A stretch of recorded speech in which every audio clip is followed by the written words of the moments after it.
You ever notice how quick we are to judge people, even when we don't know their story? We see someone act in a certain way, look in a certain way, or going through something we don't understand, and we jump straight to conclusions. But what if instead of judgment, we paused for just a moment and chose compassion instead? Because truth is, most of the time we have no idea what someone's fighting behind closed doors. I wanted to talk about this because lately I've been reminded how powerful empathy really is. There's so much division in this world. People love to tear others down for how they live, how they look, how they believe, or what they're struggling with. But imagine if instead of asking what's wrong with them, we started asking what happened to them. That small shift in mindset can change everything. It softens your heart and allows you to see people not as problems, but as people just like you and me, doing their best with what they've been given. Here's the thing, life will humble you real quick. You might think you'd never make certain choices until life puts you in a situation where those choices are all you have.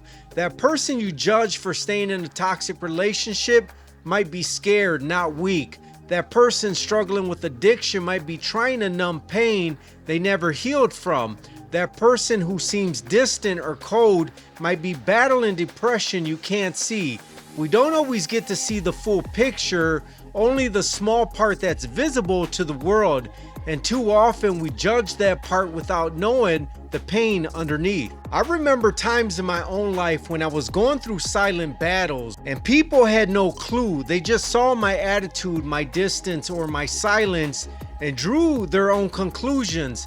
But if they knew what was really happening inside, they would have understood.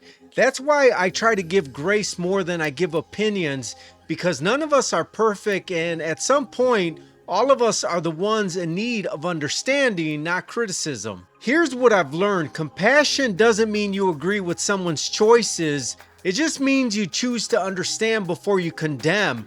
When you lead with empathy, you're not excusing bad behavior. You're recognizing that hurt people, and when someone's struggling, what they need most isn't a lecture, it's love. The same grace God shows us every single day is the same grace we're meant to extend to others. If we could live that out a little more, this world will look a whole lot different. So next time you're tempted to judge someone, take a breath and ask yourself, what if that were me? Because honestly, it could be. Life changes fast, and compassion, it's the one thing that costs you nothing but can mean everything to someone else. Choose understanding over judgment. Lead with love even when it's not returned. You'll never regret being kind. If this message spoke to you, make sure to hit that subscribe button and stay connected. I share messages like this to help us all grow together in faith, understanding, and compassion. And before you go, I want to encourage you to check out more of my content here on my YouTube and share it with someone who might need to hear it today. You never know whose heart it might touch. Thanks for spending this time with me. Here, your growth matters. I'll see you in the next video.